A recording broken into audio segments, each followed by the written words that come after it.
Hey y'all, come check out this self-built tiny home. It was built in 2-year period, but only with 3,000 euros. And here lives family of 4. Here by the entry you have tiny porch with a roof above, huge glass door, tiny fridge,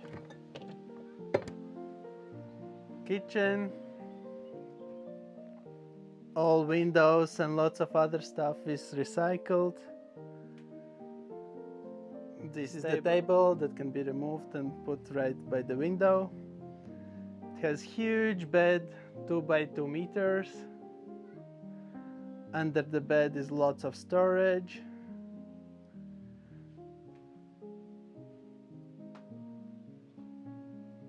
This window is very low. It has purpose that kids can see out of the window, and it's like kind of meditating place when you can watch the nature.